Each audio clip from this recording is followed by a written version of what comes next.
Chapter 049. Substitution. Time travel was a hard thing to prove. It was known to be impossible among mages, and proof to the contrary usually boiled down to possession of impossible knowledge and skills. Unfortunately, that often simply wasn't convincing enough. There existed a nigh infinite number of ways to gather information with magic, none of which required time travel, and impossible skills could just as easily mean you were not who you claimed you were. There was little that Zorian could tell Svim that couldn't be explained with something more mundane than time travel. So, while Zorian had no idea whether Svim was actually going to accept his story, he was confident that the information he'd written down on the sheet of paper in front of him would at least give the man some pause. The restarts varied greatly in how they developed, but some things always remained the same, which meant that Zorian could give Svim a multitude of small predictions about the upcoming days. Things like what was going to be written in the newspapers, what magical stores would announce special sales in preparation for the summer festival, and what students would end up leaving the academy because of the monster incursions. It helped that it had been less than a week since the restart had begun, so events didn't have the time to diverge too much yet. Individually, each of the things he'd written were easy to explain. When taken as a whole, he would have to be the best damn spy in the whole city to acquire that kind of information, and it still wouldn't explain how he'd known about some of the more sudden events on the list. He handed the list to Svim, who quickly scanned it and then pocketed it with a silent nod.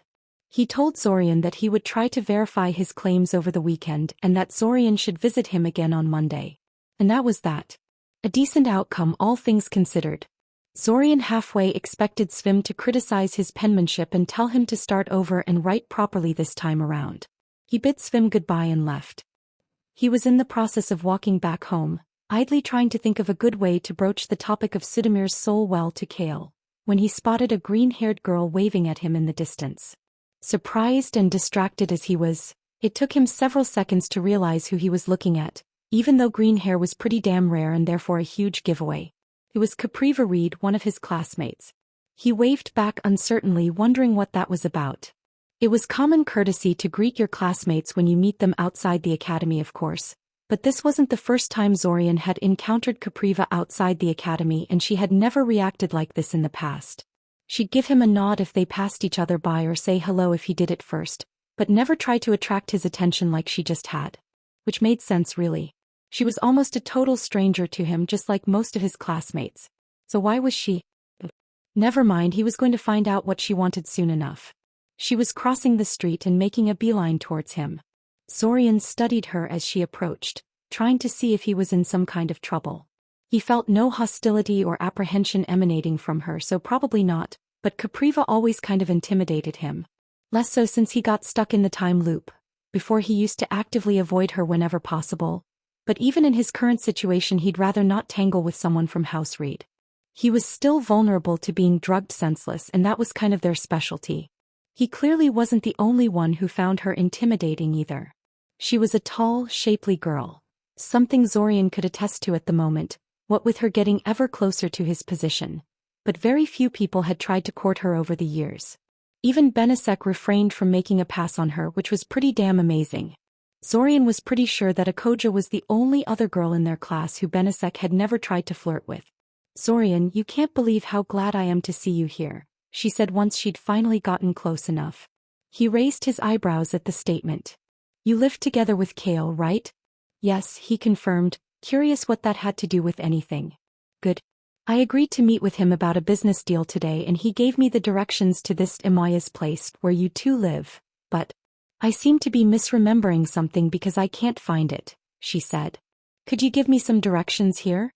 I can do better. I'm on my way there myself, so if you don't mind I can just walk you there," he said. "Great. I was hoping you would say that," she grinned at him. "Lead the way then. And don't mention to anyone that I got lost, okay? That was pretty freaking embarrassing. I don't know how I messed up so badly. If Hale asks, we just met on the way by accident." "Kind of true anyway." Zorian nodded in acceptance, and they both set off towards Amaya's place. He couldn't help but frown at Capriva slightly, though. Business deal? Was this what he thought it was? Unfortunately, Capriva noticed the look and misconstrued its meaning. "What's that look for?" she asked defensively. "You don't approve of me coming to your place or something?" "It's not like that," Zorian assured her hurriedly. Man, she was prickly. It's just that when Kale told me he was going to find someone to buy those rare alchemical ingredients from, I didn't expect this to be the result. I thought he would go to someone, well, older. When Kale had told Zorian that he had to get a hold of a fair amount of normally restricted alchemical ingredients to continue with his research, Zorian had thought the Morlock would go to some shady shop or something, not try to broker a deal with one of their classmates. Then again, Zorian had to admit that the idea wasn't stupid as such. House Reed, of which Capriva was a member, specialized in growing magical plants and processing them into alchemical ingredients. It was also a public secret that they were heavily involved in the sale of drugs and illegal alchemy products in general, and through that maintained deep links with organized crime groups. There was a highly publicized trial against the house a few years back, since several smuggling rings were found to be led by exiled members of the house, but nothing came out of it in the end. House Reed was responsible for a sizable proportion of Eldamar's herb fields, greenhouses and forest preserves, some of which nobody except House Reed knew how to tend to, so the government wasn't willing to antagonize them too much. So yes, there was some logic to Kale approaching Capriva to acquire the needed ingredients, though Zorian was still very surprised it had worked. He would have expected Capriva to act outraged at the implication that she was engaged in criminal activities, fearing some kind of trick. That's what Zorian would have done in her place. He would have to ask Kale how he had done it later, just in case there was some secret to it that he should know about. He did intend to make use of criminal networks himself in the near future after all. Wait, you're in on that? She asked, surprised. Yeah. We're in a partnership of sorts, Zorian said. Huh, she said, giving him a speculative look. I would have never guessed you were involved in something like this. You just seem so straight-laced, you know? Then again, you're a pretty driven guy, and my grandfather always said that nobody ever got powerful by following the law. Such sage wisdom from the older generation. To tell the truth, I would have never guessed you'd be involved in something like this either, Zorian said. I mean, weren't you annoyed when Kale approached you about this? Doesn't it bother you that one of your fellow students automatically assumed you were involved in your family's other business simply because you're part of House Reed? She snorted derisively. Everyone assumes that anyway, she said. They're just too polite to say it out loud. At least most of the time. Besides, I made some uncharitable assumptions about him as well. I wouldn't have acknowledged any random offer, you know? If you had been the one to approach me, I would have told you to go to hell. And possibly punched you if you didn't back off after that. But since Kale is a Morlock, I assumed his offer is actually genuine. Morlocks have a reputation of their own, you know? So that's why it had worked so easily. Capriva then tried to talk him into telling her what he and Kale needed so much restricted material for and how they had gotten the money to pay for it. Zorian actually answered the first, saying it was for benign medical research. Totally true unless Kale was misleading him, but refused to answer questions about the money. He took the chance to ask her if she was planning on reporting them to someone, reading her surface thoughts to make sure she was telling the truth. She denied that, truthfully as far as he could tell, and seemed more amused than insulted by the accusation. She didn't really believe they wanted the materials for medical research, though. Zorian didn't bother convincing her he was telling the truth. After that, the conversation shifted to other, more casual topics. Mostly academy-related, as that was a relatively inoffensive subject, but Capriva sometimes pried into his private life when she saw a convenient opportunity to do so. It was interesting as she hadn't been this talkative in the previous restarts when she joined his combat magic group. Eventually they reached their destination, at which point Capriva met Amaya. His landlord had either never heard of House Reed or had an even better poker face than Zorian had thought, because she looked positively overjoyed about Capriva's visit. She insisted that Zorian was rude not to offer Capriva something to eat and drink before dragging her away to hash out a deal. Food before work, Amaya said in a lecturing voice. That's the rule. Since Capriva seemed actually excited at the prospect of eating some homemade cookies, Zorian went along with it. He wasn't in that much of a hurry. He really shouldn't have been surprised when Capriva asked Amaya for a glass of beer, or when Amaya gave them both a glass in response. He covertly transmuted the liquid into something non-alcoholic while they weren't looking, but that just made the stuff taste even viler than it usually did, so he may have shot himself in the foot there. In the end, while the deal was successfully concluded, what was supposed to be a relatively short visit ended up taking most of the afternoon. Capriva even ended up meeting Kiriel, with whom she got along surprisingly well. He would have to talk to his sister later about what was acceptable for conversation around the green-haired girl, since Capriva said she would drop by again next week to deliver the materials. He should probably have a talk with Amaya as well, just in case the older woman really had no idea who she was dealing with. Ultimately, though, Zorian did not worry about the whole thing too much. The deal was largely arranged by Kale, with Zorian's role being mainly to pay for it all. As such, he felt it was only proper to let the Morlock boy take care of it while Zorian focused on something else. Gods knew he had too many things vying for his time as it was. Zorian's plan for the weekend consisted of 2 solid days of Arania fighting and accompanying memory reading to practice for the eventual opening of the Matriarch's memory packet. Sadly, the plan didn't survive collision with reality. His first target, the burning apex web in the vicinity of Scioria, turned out to be a rather poor choice for aggression. They were a martially inclined web, proficient in both magic and mental combat, and had spent most of their existence in fierce competition with the neighboring webs. The patrol he ambushed seemed like easy targets to him, but they ended up being anything but. They worked together flawlessly, had some sort of mental attack that could partially pass through his mental barriers, and had prepared the battlefield beforehand. They ended up maneuvering him into a pre-existing explosion trap and detonated a boulder right next to him. He managed to shield himself against the bulk of the blast, but he still ended up with a severely wounded arm and a multitude of minor scrapes. Plus he had a raging headache from when he failed to shield against their telepathic attacks properly. He activated his recall stone and fled. The damage was nothing really serious, he later found out, but it would take several days before he was completely healed, even with the healing potions that Kale was supplying him. Since embarking on further campaigns against the Arania while in less than top form struck him as a terrible idea, his plans would have to be delayed. Damn it. At least Kale was happy. Ever since he had found out that Zorian could teleport all over the country as he pleased, he had been trying to talk Zorian into taking him to the northern wilderness so he could gather herbs, mushrooms and other materials for his research. Zorian had been decidedly against it, considering it to be a waste of time, but since his plan was already shot to hell and he couldn't do much at the moment, he figured he would grant Kale's wish just this once. Accordingly, Sunday found Zorian wandering around the forest with Kale. Zorian had expected his role would be to simply teleport Kale around and protect him from anything that sought to kill them, but Kale was feeling talkative that day and insisted on explaining everything he was doing to Zorian. Every time they encountered one of the plants Kale was looking for, the Morlock boy told him why the plant could be found in that particular place, what it was useful for and how to harvest the plant correctly. All of which was very important information that was not easy to get a hold of. One could not find this sort of thing in most books, as people were reluctant to share this sort of information. It was all too easy to overharvest specific magical plants if too many people were doing it, so there was a tendency among herbalists to guard their secrets tightly and only pass them on to their apprentices. Even so, quite a few magical plants went totally extinct over the centuries due to unchecked exploitation, making potions they were used for impossible to make in modern times. So yes, it was a good thing to know all this.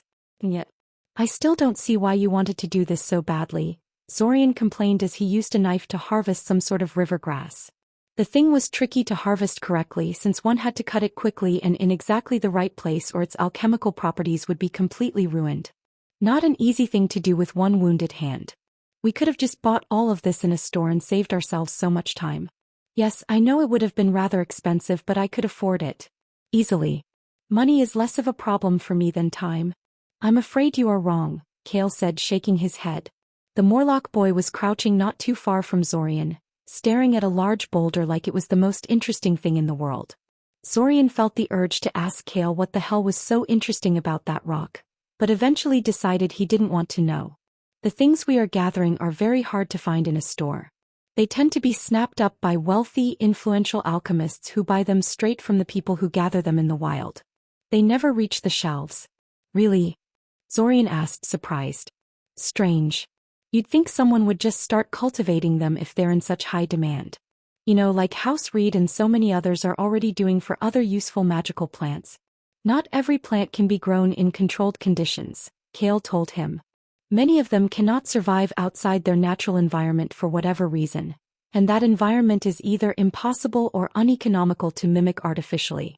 Others will grow just fine, but will lose whatever essence makes them useful if not taken care of in just the right way or exposed to very specific conditions.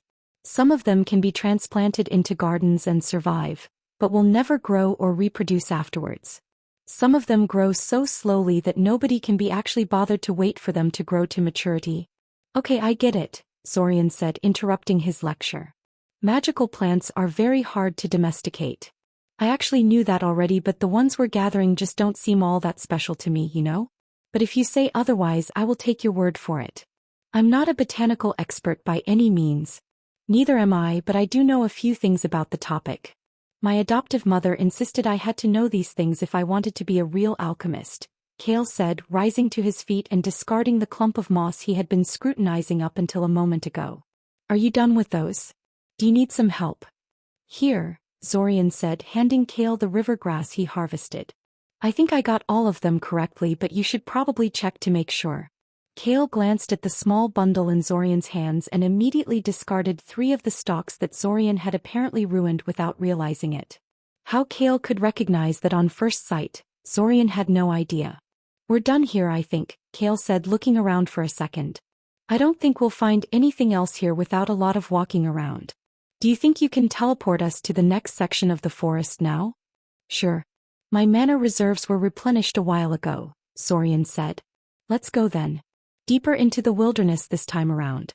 We haven't been attacked by anything truly dangerous the entire day, and I want to see if I can find some ghost ivy or moonflowers, Kale said, gesturing northward. Zorian nodded, unperturbed by the somewhat increased danger. While there were quite a few creatures that could kill them that deep in the forest, he should be able to notice them in time and teleport them to safety. A minute later they popped over to their new destination and Kale started looking around to assess their surroundings. Teleporting is so very convenient, the white-haired boy commented. I can't wait to learn how to do that. How long do you think it would take me to learn how to teleport like that? I don't know. A year or 2. Zorian speculated. If you work hard on your shaping skills, that is. As little as a couple of months if you work with me to create a training regimen for you like I'm doing for Taven. Huh. I might take you up on that at some point, he said. I'm wasting a lot of your time and nerves as it is, though, and I don't want to be greedy. You've been a lot of help over the restarts, Zorian assured him. You've earned some consideration from me as far as I'm concerned. I see, Kale said speculatively. In that case, I'd like to pester you a little about those disappearances happening around Nyazovdvary. Many of these people had been my friends and acquaintances, and their fate rests rather heavily on my mind. I know you have been busy in these past few restarts, but did you perhaps look into the matter at some point? Well, he hadn't planned on having this talk during this particular outing, but he supposed this was as good a moment as any to tell Kale about Sudamir's soul trap thingy.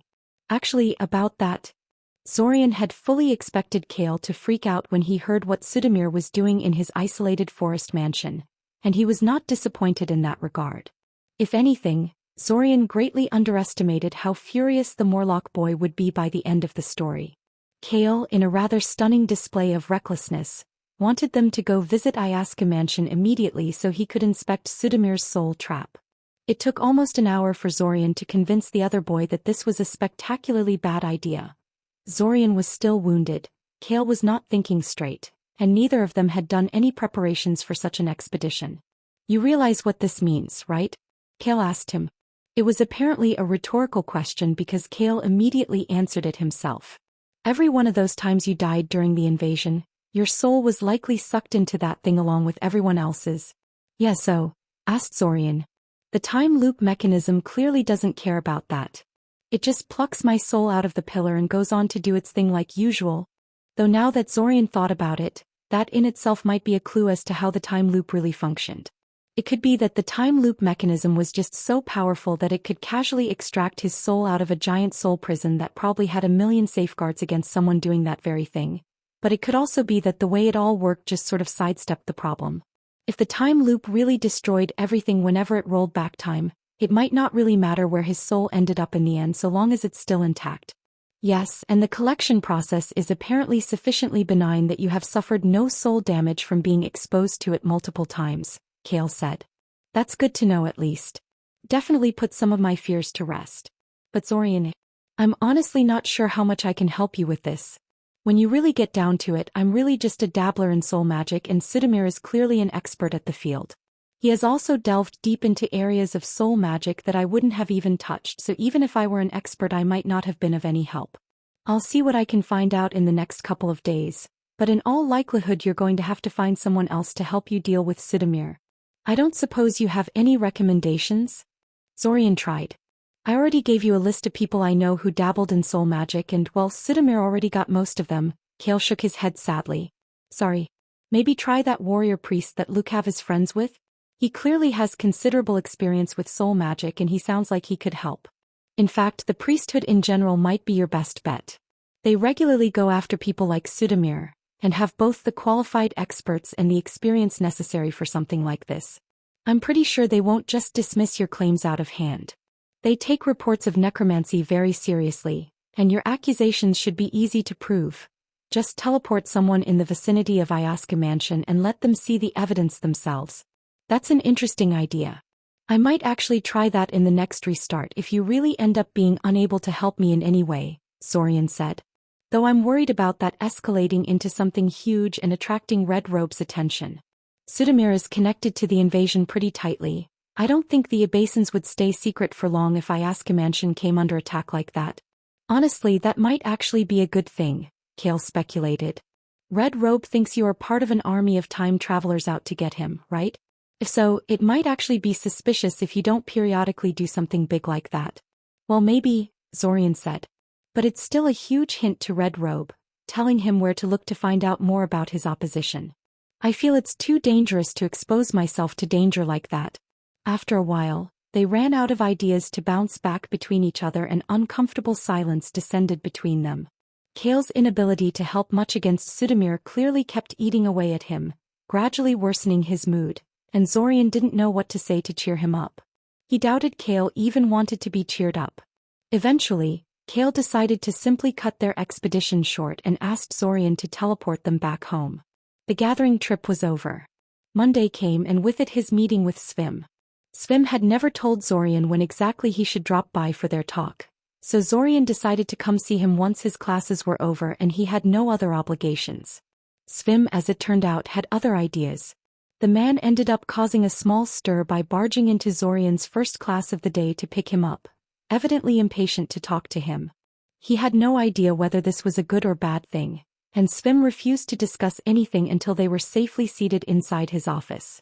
So, Zorian asked, "What's your final verdict?"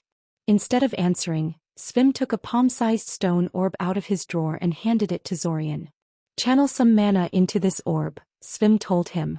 The moment Zorian did so, the stone sphere lit up in a soft yellow glow. That was very familiar to Zorian. It reminded him of those basic training orbs they were given during their first year at the academy, the ones that help students learn how to reliably channel their mana into the target. What was the point of making him do something like that again? Wait, is this thing testing my mana signature? Zorian asked curiously. Yes, Svim confirmed. Everyone's personal mana is unique. You can hide or change your mana signature, but you cannot mimic someone else's to the best of my knowledge. The most you could do is trick the orb into giving a false positive, but I'd be able to tell if you were tampering with it in that fashion. It seems you really are who you claim you are, Mr. Kaczynski. I expected as much, but it would be sloppy not to check. First it was a lock keyed into my mana signature and now this. How exactly did the Academy acquire my mana signature? I don't remember giving it at any point, said Zorian, handing the orb back to Svim. Every time you used one of these training orbs during your first year, said Svim, waving the stone orb in front of Zorian's face, you were effectively giving the Academy your mana signature. It was just a matter of locking the orb down to preserve it for future use. And that's legal? Zorian frowned. Svim nodded. Required by law even. The government likes to have everyone's mana signatures on hand for investigations. It greatly simplifies a lot of identity disputes and the like. Right, Zorian sighed. So now that we've established I'm indeed Zorian Kaczynski? Yes, the time loop problem, Svim said, putting the orb back into his drawer. I assume you are aware of the prevalent opinion regarding time travel? Zorian nodded. They say it's impossible, he said. I know. But that's theory dash. And a lot of failed experiments, Svim interjected. And my personal experiences say otherwise, continued Zorian, ignoring Svim's interjection. Whatever prevalent opinion says, I can clearly see that time travel is possible. It's just a question of whether I've convinced you I'm telling the truth or not. You've convinced me there is something to your story at least, Svim said. But I'm afraid I'm going to need more convincing before I actually accept the idea of a time loop. Do you think you could clarify some things for me? The next hour and a half consisted of Svim questioning Zorian about the rules that govern the time loop and the events surrounding it. The questioning was detailed enough that Svim probably realized Zorian was hiding some things from him, but the man never called him out on this. He also never wrote anything down, simply staring at Zorian and listening to his explanations in silence. It was honestly all a little unnerving. The material world has been cut off from the spiritual realms? Svim asked, raising an eyebrow at him. And you didn't feel this merited an inclusion in that list of things you gave me at the end of our Friday meeting? Well, what would that prove? Zorian defended himself. Nothing about that says specifically time traveled. No, but it helps ameliorate one of the major issues that has been bothering me about this scenario, Svim said, staring at him. Namely, the incredible scale of the event you're describing. You've described the time loop as a cosmic phenomenon. It doesn't just wrench your soul into the past, it literally rolls back time for everything except you and your fellow time travelers. That's an implausible claim. The universe is very big and magic as we understand it has sharp limitations.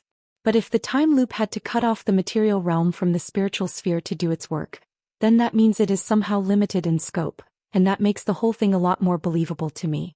Did you speak to an astronomer to see if there were any irregularities in the stars and planetary orbits? No, Zorian frowned. Why do you think there would be irregularities?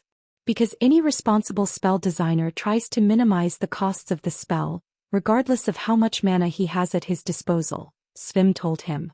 If I was in charge of building a spell that does what you describe, I wouldn't have bothered extending the effect beyond what I absolutely had to. Why burn resources unnecessarily? No one has ever set foot on the other planets, much less the distant stars. You could simply replace the heavens with an illusionary screen and be done with it. Most people would never know the difference. But astronomers might, Zorian guessed. Yes. Especially if the spell originates from the time of the first Icosian emperor like you said it might. There were no telescopes back then, and even professional star watchers relied on their eyes to note the changes in the heavens. An illusion good enough to fool them might not be enough to do the same today, Svim said. I guess it's worth a try, Zorian said dubiously. Though I'm honestly kind of skeptical that we'll go anywhere. I'm pretty sure you can't just isolate our planet from the rest of the celestial bodies without breaking everything horribly and killing us all in the process. There has to be a limit somewhere, Svim said. I'll talk to the couple of astronomers I know and see what they tell me. In the meantime, make a note somewhere to include the spirit world severance factoid in your list the next time you try to convince me that the time loop is real. It should do wonders for your credibility. Also, make sure to sign the list with this. Svim took out a slip of paper from his pocket and handed it to him. Written on it in neat, perfect writing was a long string of letters and numbers.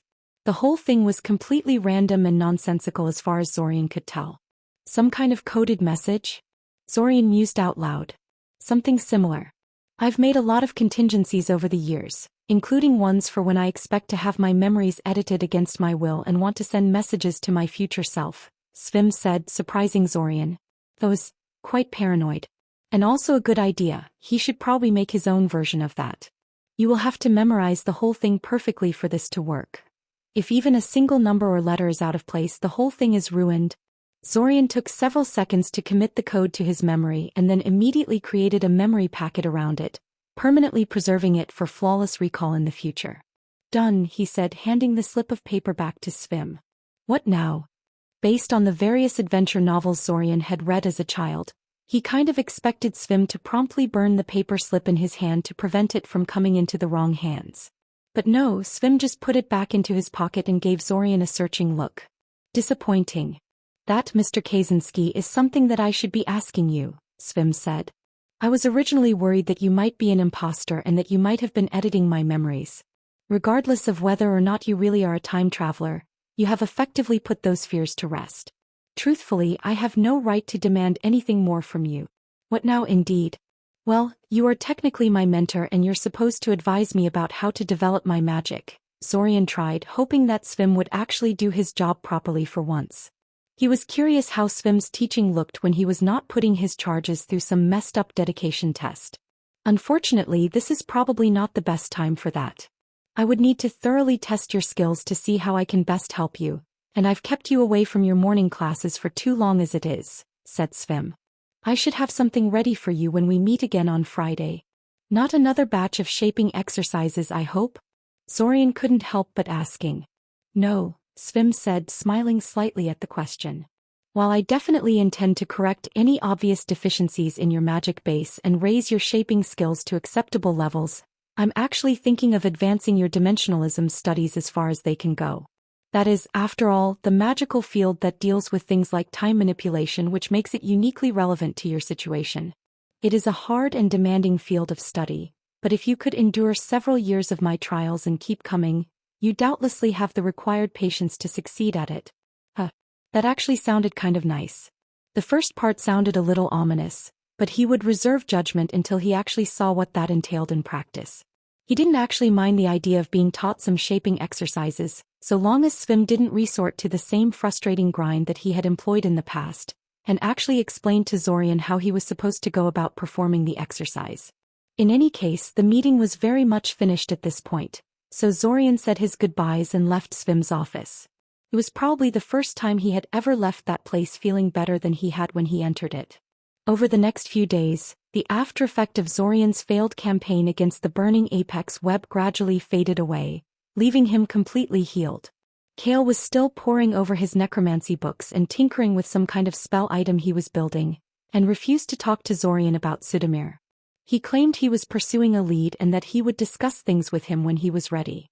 Zorian had a feeling that Kale was a little annoyed with him over his handling of the soul trap reveal, but he really couldn't think of what he could have done so much better. Maybe Kale didn't like that Zorian had waited so long to break the news to him? On the other hand, Taven had reacted much better when he had told her about the time loop this time.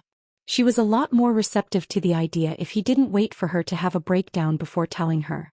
All in all, the recovery period was a bit boring and Zorian found himself searching for something to pass the time with.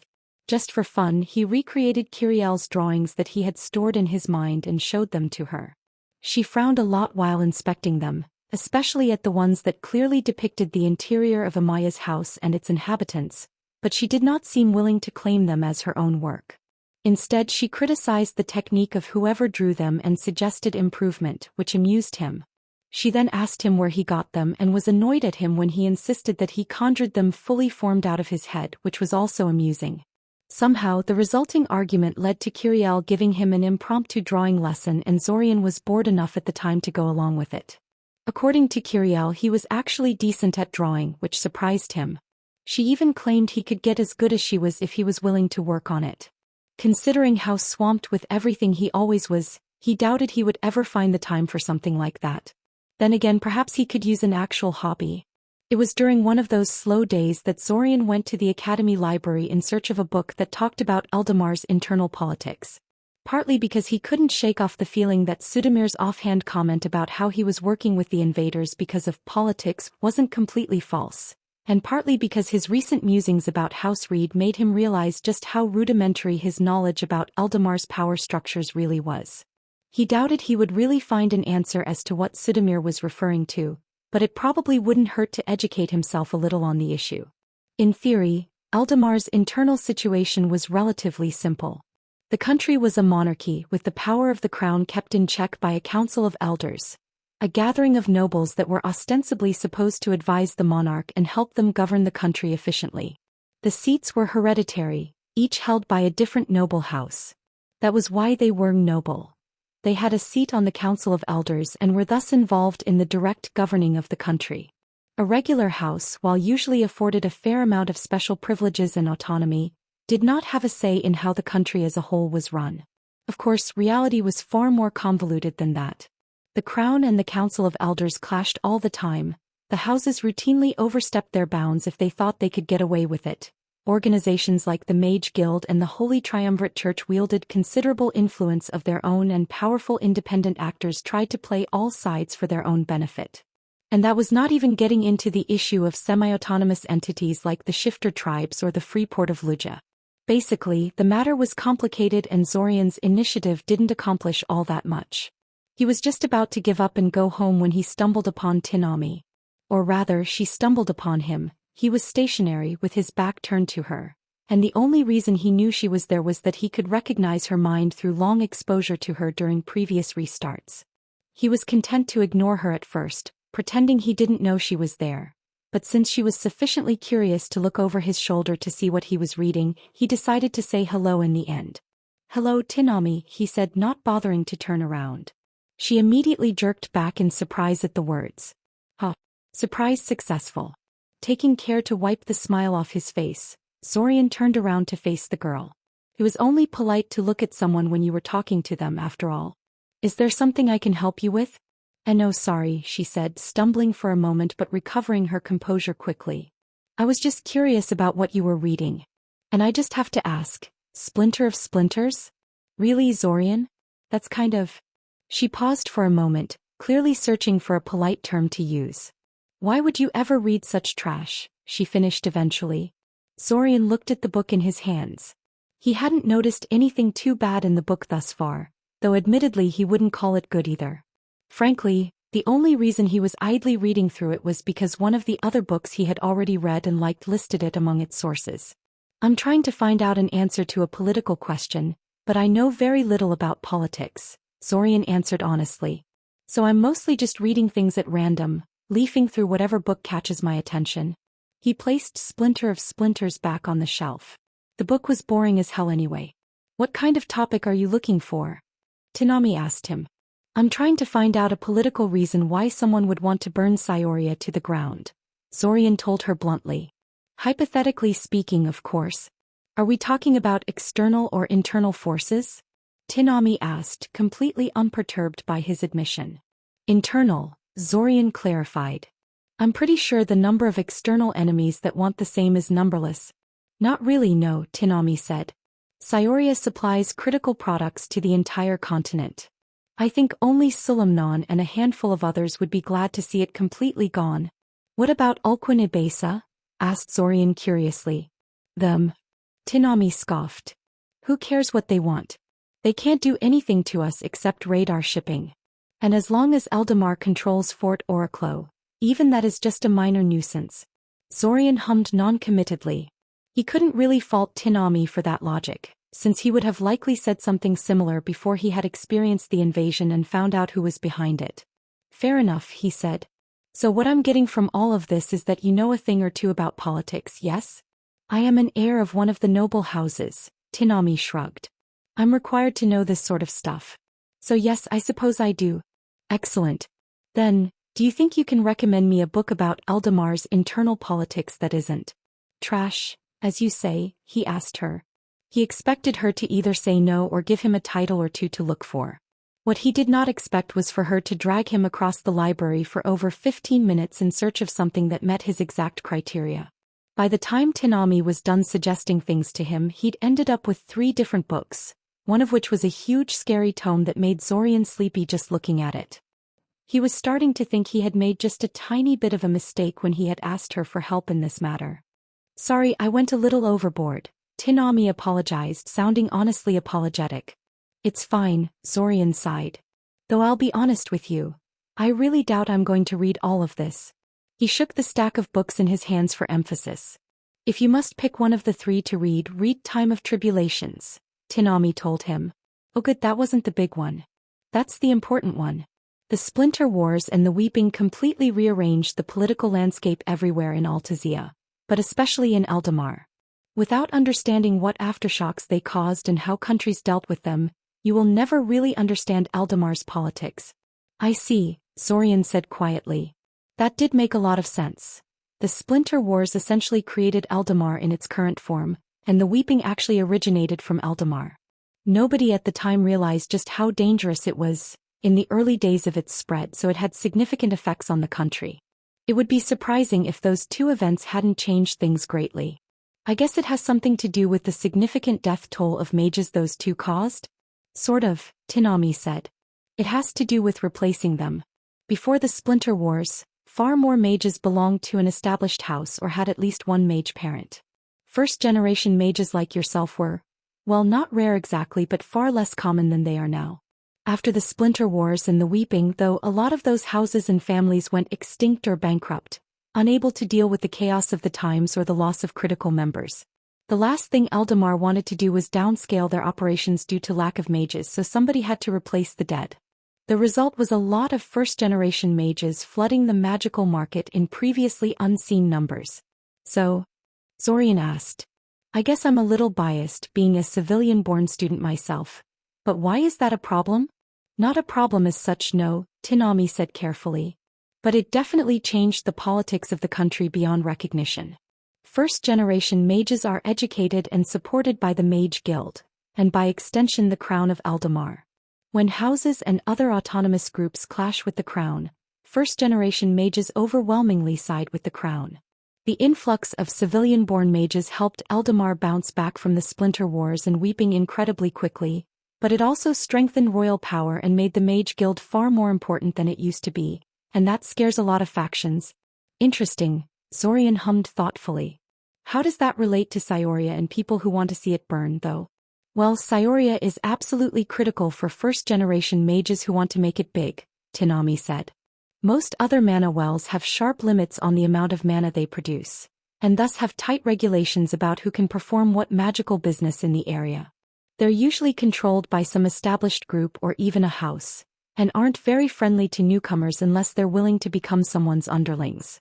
The whole, on the other hand, spews incomprehensibly vast amounts of mana into the air every single second. Far more than anyone could really use up. There is never a shortage of ambient mana in Cyoria, so nobody cares about how many mana forges, research facilities and various other facilities are built in the city. Unsurprisingly, the city is absolutely flooded with first-generation mages, which makes it a major loyalist stronghold. It's so important to the central government, politically speaking, that some people call it the second national capital. Anyone who has an axe to grind against either the Crown or the Mage Guild might want to see it gone. Though I rather suspect that anyone expressing the desire to see it literally burned to the ground is just being overdramatic.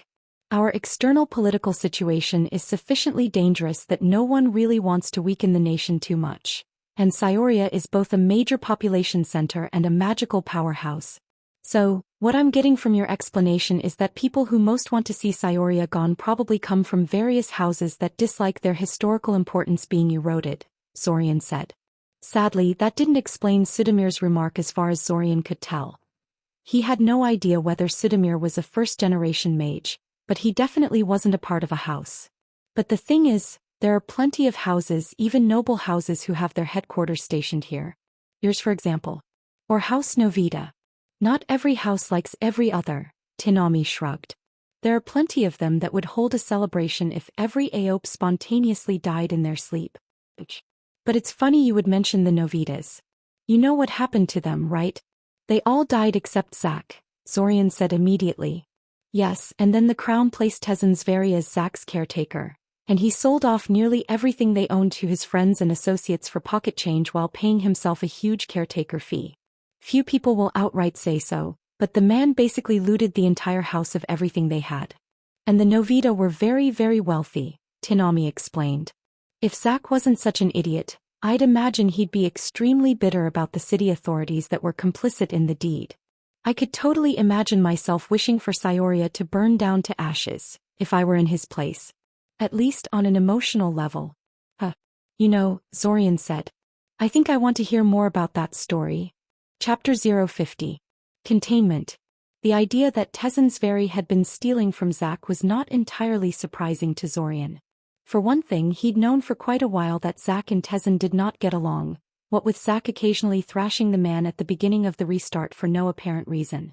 For another, Zack had explicitly told Zorian in one of the restarts that he did not approve of how Tezen had been managing his properties. It did not take some great genius to see that this was more than just a simple difference in opinion. Theft was one of several explanations that Zorian had considered as a possible explanation, but he could never quite figure out why Tezen would risk his reputation for what was surely just pocket change to someone of his stature. As it turned out, Zorian had been thinking too small. Tezen wasn't siphoning some money off the Novita's accounts here and there. He just plain went after everything they had. Surprisingly brazen. What kind of forces stood behind Tezin that would allow him to be so shameless about abusing the trust he was given? What kind of machinations and political maneuvering had compelled the royal family to assign such a hostile caretaker to the last surviving member of a house that had been so loyal to them in the past? All in all, when Zorian had asked Tinami to tell him more about Zack's caretaker and his looting of House Novita's properties, he'd expected quite a story. Something lengthy, complex, and dramatic. What he got instead was a rather underwhelming tale of simple greed and corruption. The appointment of Tezin Zveri to the position of Zack's caretaker was completely devoid of controversy at the time the decision was made. Tezin Zveri was the patriarch of noble House Zveri, who had been close allies of House Novita, and his reputation had been quite good at the time. Thus, when Tezin nominated himself for the position of Zack's caretaker, few people had any objections. He was a high-ranking nobleman, a powerful mage and an ally of the house that he was supposed to care for. Who could really contest his appointment? Unfortunately, Tezin's greed turned out to be stronger than his sense of obligation or respect for his deceased allies. From the moment he had acquired the rights to manage the Novita's property, Tezin wasted no time in abusing them as much as possible. Most of their property ended up being sold to members of House Zveri at laughably low prices, and the profits made from those sales largely went to Tezin himself in the form of exorbitant caretaker fees that he paid himself for doing such a fine job at managing things. And nobody protested about that? Zorian asked incredulously. The crown? I heard House Novita were big allies of the royal family. Or one of the Novita's many vassal families and contractors. They must have had some power and they surely couldn't have liked what Tezin was doing. Or hell, other noble houses. At least some of them must have felt sympathetic to Zack's cause. House Novita was indeed a close ally of the crown, Tinami confirmed. But so is House Zveri. And unlike noble House Novita, noble House Zveri survived the upheavals largely intact. For the crown to go after Tezin would have meant alienating one of their major remaining allies at a time where they could ill afford to do so. I suspect the crown was unpleasantly surprised by Tezin's behavior, but decided to look the other way out of practicality. She paused for a second, frowning slightly as she considered things. Plus, I hear Tezin generously donated some of the artifacts and funds from the Novita's treasury to the crown, she eventually continued. Actually, he was rather generous about spreading the Novita's wealth around in general. I imagine that's how he quieted most of the criticism. I see, Zorian hummed thoughtfully. They have their slice of the pie, so now they're no longer inclined to protest too much. Still, if Tezin had been as blatant about things as you said, you'd think that somebody would have tried to do something. Some people just don't care about money. Or at least not enough to let something like this go unchallenged. Well, I make it sound really obvious, but it's really not, Tinami said. The truth is that Tezin was always going to end up selling off a lot of Novita properties and halting many of their activities, even if he had been acting in good faith. The problem was more about who he sold things to and at what prices. He was supposed to slim down noble House Novita to a strong, manageable core. Instead, he used virtually all of their wealth to enrich his family and further his political career, leaving only a tiny sliver to Zack. But that's not something that is immediately obvious to casual inspection. You would have to launch an investigation into the matter to prove anything, and that would give Tezin plenty of time to mobilize his connections and shut you down before you get anywhere. Well, if it actually took some digging to realize what Tezin had done, then that would certainly help explain some things. Such as why none of their other classmates seemed to know about Zack's situation. Most of them were terrible gossips, so if Zack's situation was widely known, Zorian would have known about it too by now. Though really, considering how readily Tinami was telling him all this, he wondered how it was possible that she'd never told this to the rest of their class.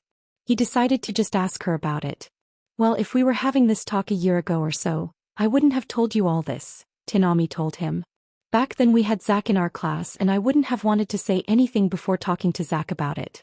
But now Zack is no longer in our class, so it doesn't matter anymore. Yes. Since Zack fled Cyoria at the beginning of the restart just like he always did in recent restarts, it made sense to assume he had given up on the academy.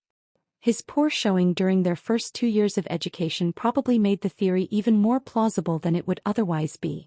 He wondered whether Zack had known what Tezin had done to his inheritance before the time loop. He had a hunch the answer was no, since nothing about Zack's pre-loop attitude indicated that he was in any way concerned about his future or angry at his guardian, but he could be wrong. Maybe Zach was a very good actor. How much do you think Zach knows about all of this? Zorian asked Tinami. I don't know, she said. I only tried to sound him out once and, I guess I was too oblique because he thought I was hitting on him. Zorian couldn't help it. He laughed. It's not funny, she protested. After several more minutes of questions and answers, Zorian found out that Tinami couldn't really give him any details about Zach's situation. She knew about the situation in general terms, but the specifics were understandably hard to come by. The conversation did, however, give Zorian an idea. What if Zach wasn't the only one that had happened to? Oh yes, that sort of thing is not exactly a rare occurrence, Tinami said when he shared the notion with her. A lot of weakened houses and smaller families ended up being dismembered like that in the aftermath of the Splinter Wars and the Weeping. Most countries had too many things on their plate to go after every shady thing that was happening, especially if the people doing the dismembering were closely aligned with the government or some other powerful faction. In fact, compared to the fates of some other heirs, Zach is fairly lucky. Some of them were quite literally looted of everything they had.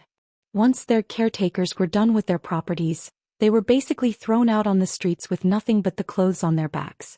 The Novitas are still a noble house though, so Tezen couldn't really go that far. He needed to have some smokescreen in case someone started throwing accusations. So Zach still has his mansion and can live off a healthy trust fund, and Tezen can point to that if somebody tries to charge him with anything. Interesting. Zorian highly doubted that Zach wanted to see Cyoria burned to the ground just because the city's leadership was complicit in the looting of his house. The other boy seemed too good-natured for that, but he could totally imagine some of the other, less fortunate and thus less forgiving individuals wanting to strike back at the people who had profited at their expense. No matter who'd get caught in the crossfire. Could Red Robe be one of the people in that position?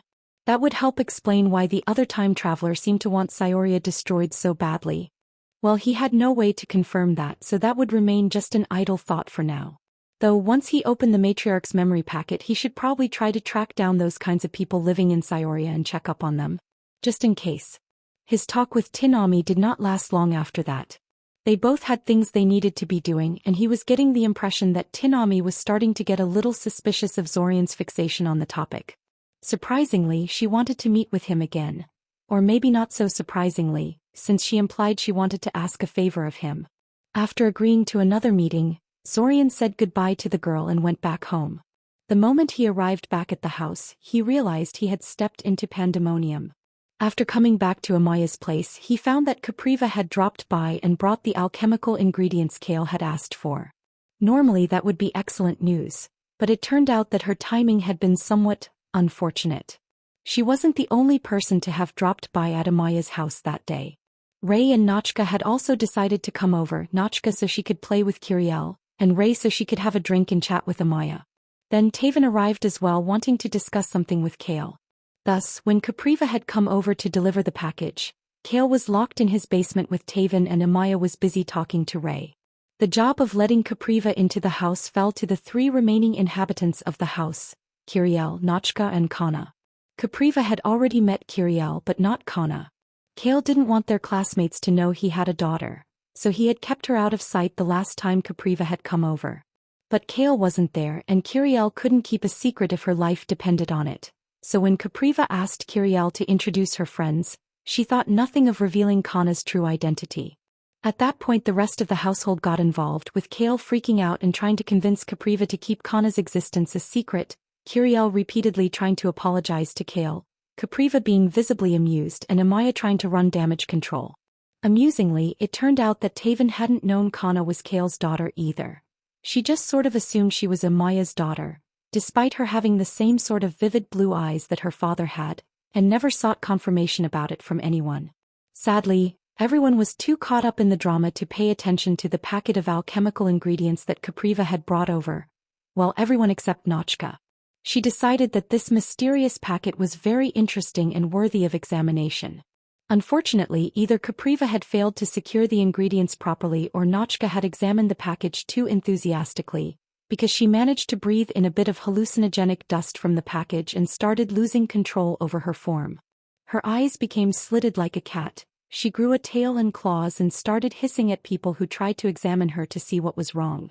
That started the second round of drama, with Ray being upset that her daughter was basically outed as a shifter and that Capriva had left dangerous substances within reach of children. Capriva trying to defend herself, Kiriel assuring Ray that it's okay because she already knew her friend can turn into a kitty. Ray being angry at Nochka for being so indiscreet, and poor Imaya playing peacemaker for the second time that day. At this point Zorian had come back from his talk with Tinami and was told what happened in his absence. I was only gone for a couple of hours, Zorian complained. Damn, you people work fast. He was immediately faced with a plethora of unamused looks. Okay, look, he said placatingly. I think you're all making mountains out of molehills here. First of all, I'm pretty sure Capriva has no intentions of spreading rumors about Kana amongst the student body, mostly because he'd read her mind to make sure. And I don't think anybody here really minds Ray and Nochka being shifters either. What makes you think I'm a shifter as well? She could have inherited it from her father for all you know, Ray protested, folding her hands over her chest. Zorian ignored her remark. Really, the only semi-serious issue was that Nochka ended up drugged, said Zorian. I swear I secured the package properly, Capriva mumbled. Nochka probably punctured something with her claws, Ray admitted with a sigh. She likes to use her claws to remove wrappings and such. Nevertheless, the package was here because of me, and Kale, but that's beside the point. The point is, I feel somewhat responsible for what happened. What do you think would be an appropriate compensation for this? Oh, there is no need, began Ray, only to get cut off by her own daughter. I want a doll, Nochka slurred. The effects of the alchemical dust she breathed had faded, but were still far from gone. Like the one Kiri has. She said you made it. I made a doll for Kiri? Zorian asked before he realized what Nochka was referring to. Oh wait, you mean Kistjenka. That's technically not a doll, but whatever. Assuming your mother agrees, I don't see the problem with that. Is this doll going to explode if treated roughly? Ray asked suspiciously. Not an unreasonable fear. Some magical items held a substantial amount of mana inside of them and could thus easily detonate if handled roughly. In this particular case though, that would never happen. He didn't trust Kiriel around explosives any more than Ray trusted Nochka around the same. No, it will just stop being animated, Zorian said. The golem is powered by ambient mana and made mostly out of wood, so there is nothing in there that could explode if it breaks. Then no, I have no objections, Ray shrugged. Though really this is quite unnecessary. Nochka is just milking this for all it's worth and I wouldn't blame you at all for simply telling her off. Mom. Nochka whined. You're supposed to be on my side. Zorian was distracted from the spectacle by a burst of emotion coming from Kana. The little girl was fidgeting like crazy in Kale's lap, clearly waging some internal war with herself. Though she was as silent as ever, Zorian could feel through his empathy that her attention was squarely on him. You wanted to tell him something? Let me guess, you want a doll too? Zorian said, taking a wild guess at what was bothering her. Kana nodded so fast her head looked like it was going to fall off. A round of laughter from everyone present followed that exchange. All right, Zorian sighed. I get it. 2 new golem dolls coming up. I'll be busy in the near future, but they should be done over the weekend. Now that he thought about it a little bit, this sort of development wasn't that surprising. Kiriel had been making both girls jealous of her new toys for a whole week now, so it made sense that they'd want one of their own if they thought they could get away with it. They were probably just too polite to ask for one in previous restarts, or simply couldn't think of a good way to ask. Damn it, now I'm getting a little jealous, Capriva groused. Why don't I get a doll too? You're too old to play with dolls, Zorian told her, rolling his eyes. You can play with Kistjenka when you visit, Kiriel offered. Ah, Capriva grinned, ruffling Kiriel's hair. You're a sweet kid. It's hard to believe you're related to someone like Zorian. Brother is really great, Kiriel protested, pushing Capriva's hand away from her hair so she could straighten it back into place.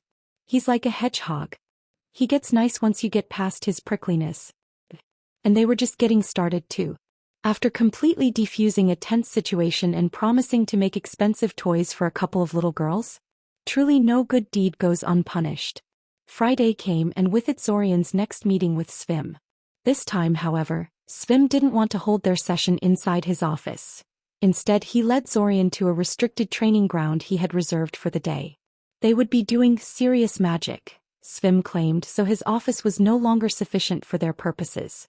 I have talked to some astronomers since we last met. Svim began, unlocking the door of the training ground and shooing him inside. I have nothing conclusive yet, but the results thus far are not encouraging. There have been no significant deviations among the celestial bodies. Additionally, the planets in particular are being closely watched because of the upcoming planetary alignment. It is unlikely they are illusionary. The affected area likely includes the entire solar system, provided it is in fact limited by area, Zorian pointed out. Yes, Svim agreed easily. That is true. However, while my forays into astronomy have met with rather disappointing results, I've found something interesting while researching time magic. Tell me, have you ever heard of black rooms? What, the ones that let you spend several years inside while only a day passes outside? Those actually exist? Zorian asked incredulously. No, those ones are definitely fake, Svim said, shaking his head. But ones that can stretch a day into a month do. And the interesting thing is how they achieve that kind of extreme time dilation effect.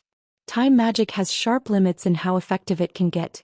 Even the most powerful hasting effects can only speed up time 4 to 5 times before they hit a wall. At that point, no matter how powerful and skillful the mage is, the boundary between two temporal flows starts to unravel. So how can black rooms speed up time by a factor of 30 then? Zorian frowned. By isolating them from the rest of the world, Svim said. That's why they're called black rooms. They have to completely enclose the area and seal it off. This greatly lessens the stress of the temporal boundary, but it also makes it impossible to interact with people outside while the black room is working. Once the time dilation is engaged, nothing goes in or out until the effect is broken. Material supplies, magical communication, nothing goes through. Even contact with the spiritual planes is blocked. Zorian frowned. I see. So there is precedence for powerful time magic to require an enclosed area to function properly. But from what I understand, the principles behind the black rooms would require the affected area to be literally enclosed in a physical box. The time loop is clearly a more advanced piece of magic than the black rooms, so it's likely it uses a more subtle method of sealing off the area of effect, Svim responded. I suppose, Zorian said, acknowledging the possibility. I'm curious, though, how come black rooms are such a mystery? I only knew of them as rumors up until this point. Surely Eldamar would not hesitate to use them openly if they're so effective? In addition to needing tremendous amounts of mana, black rooms are very difficult to use properly, Svim said. Due to the way they're cut off from the outside, one has to plan each use very carefully. If the organizers failed to account for something critical, the whole operation is essentially ruined, and a lot of time and mana has been wasted. Black rooms cannot be turned off and on at will, and the mana cost of an operation has to be paid in full at the start. I understand there is a lot of controversy surrounding the black rooms, with many people disputing their actual usefulness and claiming they're a huge waste of money. Some of the more spectacular failures associated with them do not help their reputation. Oh? Zorian asked, intrigued. Initially, black rooms could not prematurely terminate the time dilation field once it was turned on, said Svim. Once the black room was on, whoever was inside was stuck until the spell wore off.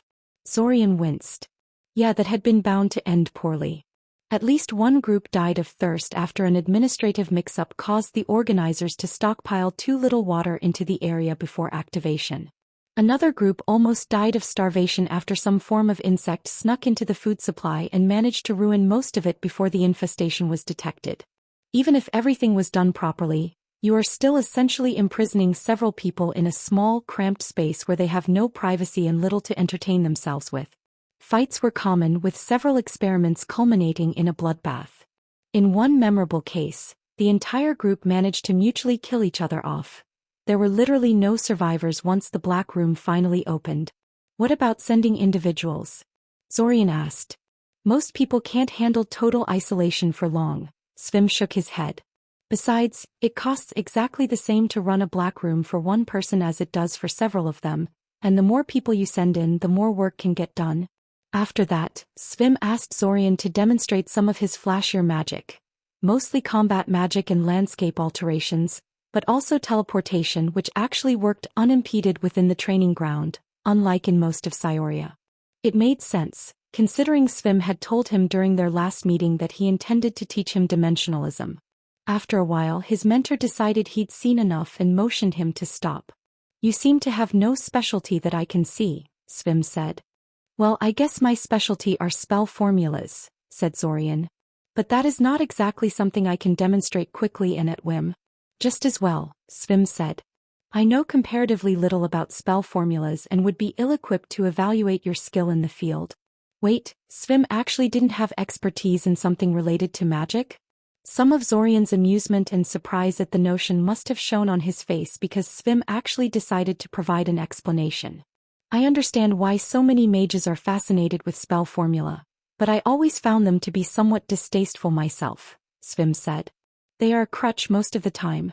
With a proper mastery of a spell, you wouldn't need them. Right? Zorian scowled. He understood why someone obsessed with perfection in mana shaping would have low regard for magical aids that sidestepped the need for that. But there was more to spell formula than making spell rods and such. I'm not criticizing you, Mr. Kaczynski, Svim said. Just explaining my lack of interest in the discipline. You can go far if you really master your specialty. But enough of that.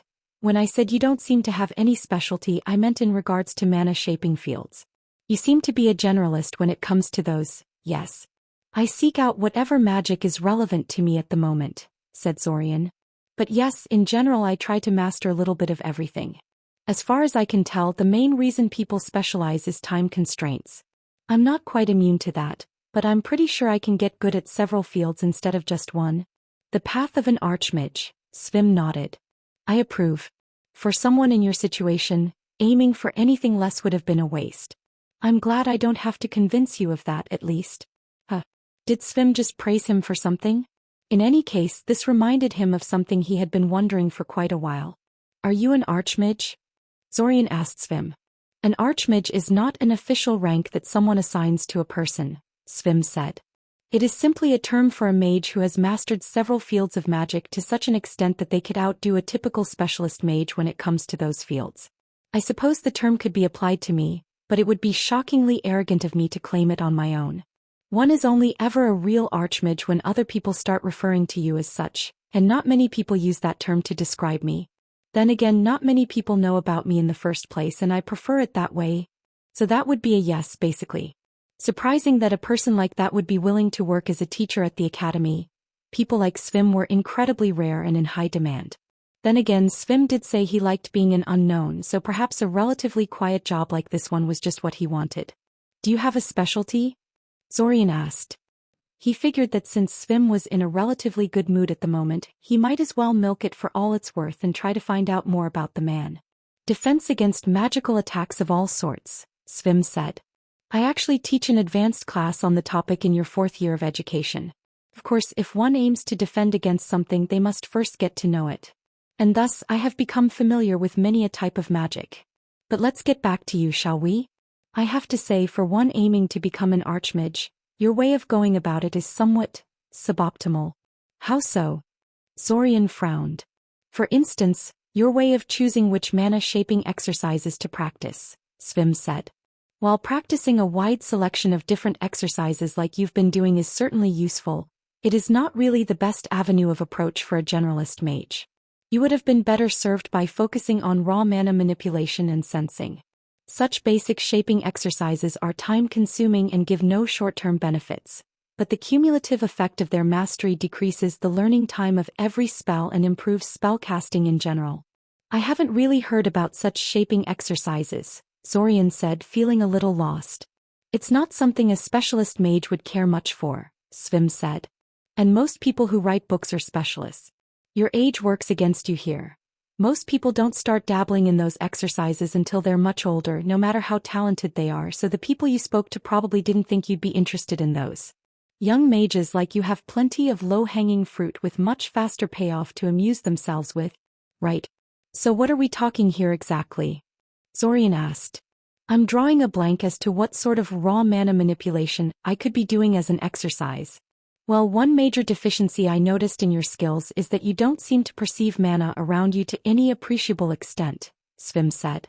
And I'm guessing your ability to perceive your personal mana flow is hardly any better than that of the rest of your classmates. For someone of biological age, that would be entirely adequate, if rather disappointing.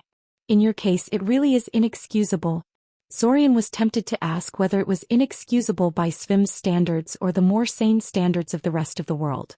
But he didn't. This was absolutely fascinating, and he had largely gone numb to Svim's barbs by now.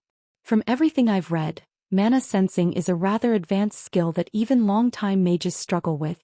Yes, but you seem to be rather bad at it, even accounting for that, Svim noted.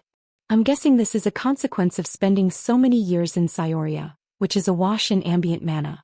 It's good for training certainly, but it instills a certain amount of wastefulness in young mages. Zorian didn't need empathy to notice the distaste on Svim's face when he said that. On top of that, it is very difficult to practice perception exercises in a place like this, Svim continued. The ambient mana suffuses everything, dulling your senses. It would be far better to practice mana sensing somewhere outside the city to start with. This training ground is specially warded to keep the majority of the ambient mana out of it. Did you notice that? No, Zorian admitted with a frown. Though now that Svim mentioned it. This is what I meant when I said your ability to sense mana is deficient, Svim said. You should have noticed it right away the moment you stepped into the training ground. But no matter, that's why I'm here. To help you overcome your many flaws and become the best you can be. In any case, while the exercises I'm about to teach you would be normally rather hard to practice outside of this training ground, you are capable of teleportation. I suggest you simply teleport into the countryside outside of the city when you want to work on your ability to sense mana. Now pay close attention to what I'm about to do. At the end of the session, Zorian was honestly feeling a little overwhelmed by Svim's program. While the man was less of an asshole in this restart, he was still a very demanding teacher who pulled no punches when he seriously taught people. He had ended up showing Zorian more than 20 exercises aimed at improving his ability to sense mana, both inside and outside of him, and he expected Zorian to work on them for several hours every single day.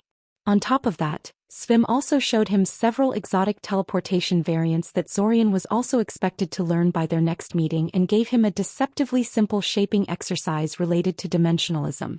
The exercise involved taking a random rock and trying to form a so-called dimensional boundary around it. Apparently, the formation of such a boundary was the first step in just about every piece of magic dealing with time and space. The teleportation spells he loved using so much formed a boundary like that around him every time he used them, and would fail instantly if something prevented the spell from creating it. Like a ward, for instance. Getting better at shaping the boundary could easily improve just about every dimensionalism spell he cared to cast in the future. The problem was that the dimensional boundary was completely invisible to normal senses, making the exercise really hard to practice. How do you create and shape something you can't see and can only vaguely feel via crude feedback your personal mana gives you? He didn't think he could get the hang of that exercise anytime soon. Of course, if his ability to sense mana, especially his personal mana, was on a higher level, the exercise would have instantly gotten a lot easier. Zorian was pretty sure Svim had only given him that exercise to drive the point home how important mana sensing was and how much his lack of skill there was holding him back. Days went by quickly. Kale was still working on the Sudamir problem, but Zorian had plenty of things to hold his time, so he left his Morlock friend in peace. His attacks on Arania webs were restarted, though this time he was less ambitious and picked a bunch of minor webs instead of a relative juggernaut like the Burning Apex. Accordingly, his attacks went a lot better and his Arania memory reading skills got lots and lots of practice. Since he was already rooting through the memories of defeated Aranias, he decided to kill two birds with one stone by searching their minds for interesting mind magic skills. He found nothing really revolutionary, but every minor trick and variation of a known technique he learned from his fallen foes added up to something in the end. He met with Tinami again like he agreed to. Like she hinted at in their last meeting, she wanted to ask him for a favor. Specifically, she wanted him to give her his family tree. A weird request, but apparently she was collecting that information from all of her classmates for a personal project. His cynical side insisted that this was a code name for its secret AOP information gathering operation. But who knew really? Maybe she was just really interested in people's lineages in addition to spiders. In any case, Zorian saw no reason not to humor her and promptly cobbled up something for her in his notebook. The execution was a bit lacking, unfortunately, since his knowledge of his family tree was a bit sketchy. Especially on his mother's side, since she hated talking about her witch mother and anything related to her. Tinami didn't care about how sketchy it was though. If anything, she seemed to be even more excited about it when she found out Zorian had a witch among his ancestors. Considering the origin of noble House Aope, he probably shouldn't be surprised about that. Despite the incident with Capriva's alchemical supplies, Ray kept coming to Amaya's home and bringing Nochka along with her. If anything, Ray's friendship with Amaya seemed to have only become firmer in the wake of revelations about her shifter nature. Meanwhile, Nochka and Kana were proud owners of their own toy golems. Nochka had asked for her golem to be given a feminine form like Kizhenka's, and named it Rutvika, while Kana was a bit of a surprise in that she wanted her toy golem to look male and have white hair. Zorian had no idea what she called it, but Kiriel and Nochka seemed to have decided its name was Jaglanak amongst each other. In other news, Kana seemed to have realized that Zorian had some method of understanding her thoughts, because these days, whenever she wanted to have her desires known, she simply dragged him off from whatever he was doing so he could interpret for her. And here he'd thought she was a little angel. Turns out he just hadn't had anything she'd wanted up until now.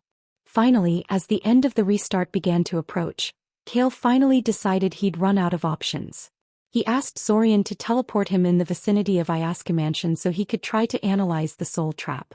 He didn't think that would accomplish much, but there was little else he could think of. Zorian agreed and decided to take Taven along with them. Mostly because he intended to try to analyze the soul trap himself, from the perspective of a spell formula specialist rather than a soul mage, and he needed someone to defend them against the iron beaks and winter wolves patrolling the wilderness around the place.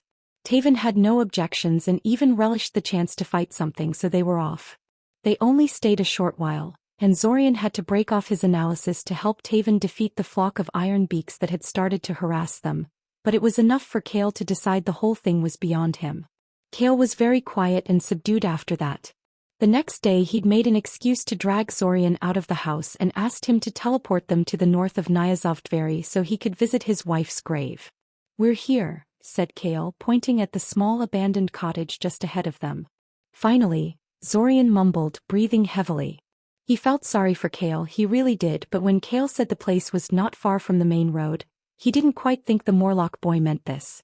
An hour-long trek uphill along a bumpy, narrow forest path was not what Zorian would describe as not far. Also, how the hell was Kale not affected in the slightest by the journey? The boy didn't look all that fit to him. Once they reached the cottage, Zorian took a minute to catch some breath and looked around.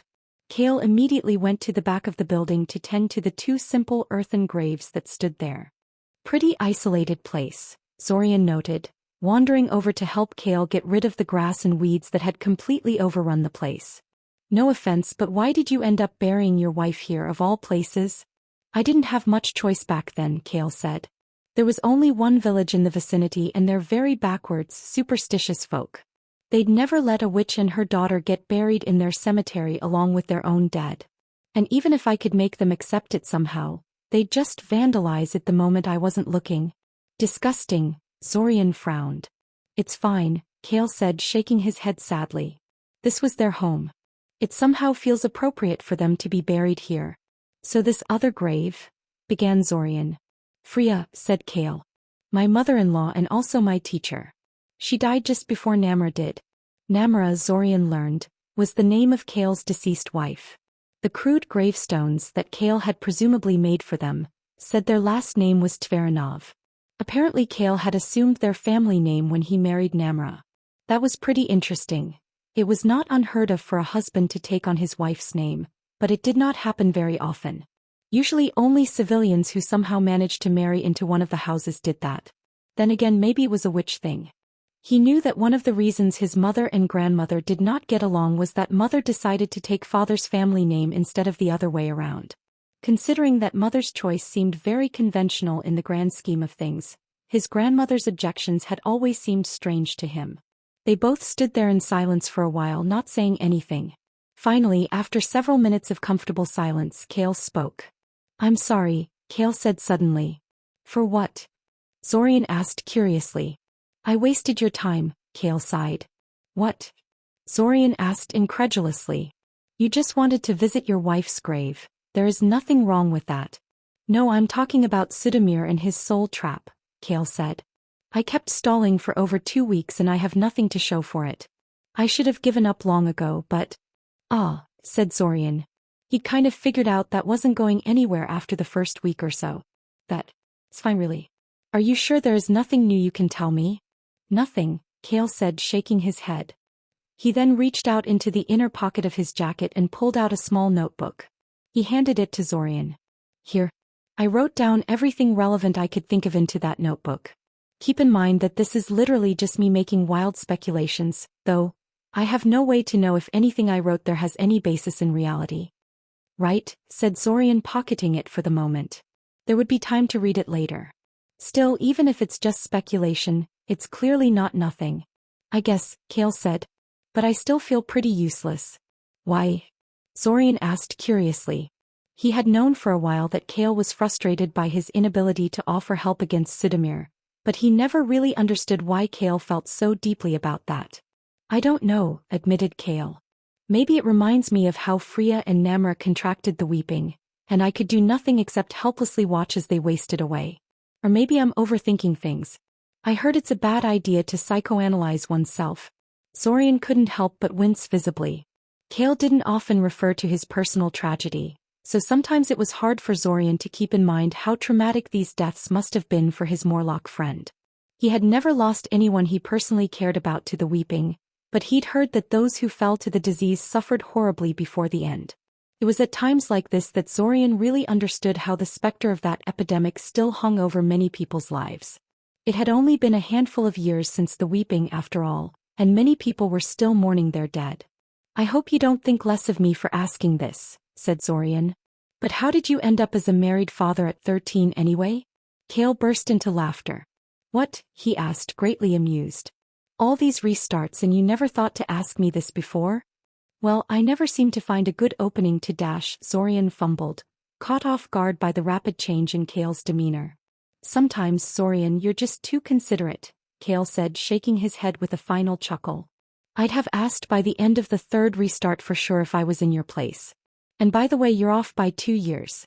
I was actually 15 when I got Kana. Zorian gave him a strange look. I'm older than I look, Kale explained. I'm 2 years older than the rest of our class, but Ilsa said that doesn't really matter. He'd never have guessed Kale was 2 years older than him. Anyway, Kale said, there is not much to say. My mother died in childbirth and my father resorted to alcoholism soon afterwards, so I learned to stay away from the house most of the time. The village children didn't want to associate with a Morlock, so I ended up wandering the wilderness a lot, looking for things to sell for extra cash. One day I stumbled upon Namra in the forest and she led me to this place to meet her mother. Eventually Freya found out about my situation and offered to take me in. I agreed, of course. What? You weren't scared away by rumors of witches making potions out of children's blood? Zorian asked jokingly. Well, the rumors also said Morlocks like me ate people, so I didn't put much stock in them, Kale said. Anyway, I soon found out that Freya's motives weren't entirely motivated by compassion. She wanted an heir, and Namra did not have much talent for magic.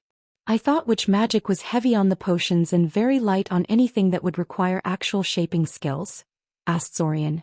It is, confirmed Kale. And Namra was still horrid for it. She didn't have the instincts or the mentality for it. Since Freya really didn't want her secrets to die with her, she needed to teach her magic to someone from outside the family. And she chose me because, well, Namra fancied you? Zorian guessed. Yes, Kale sighed. She actually made it an official condition for teaching. If I wanted her magic, I had to marry her daughter. But really, I'd have agreed to marry Namra even if she didn't provide any incentive for me to do so. Kale spent the next half an hour telling Zorian small, inconsequential stories about his life in the cottage next to them. It seemed to help his mood immensely. Finally, he took a deep breath and signaled to Zorian that they should go back to Amaya's place before the inhabitants got worried. I have made no mention of Sidamir's soul trap in my research journals, Kale said suddenly just as they were about to leave. If I ever ask you about him or the disappearing soul mages in the area, just lie to me. Say you have no idea what is happening or something. It's not like I can do anything about it, and it makes it completely impossible for me to focus on my work. I felt horrible these past few weeks and I failed to get anything done on the alchemical side of things. Zorian stared at him for a second before nodding in agreement. Consider it done,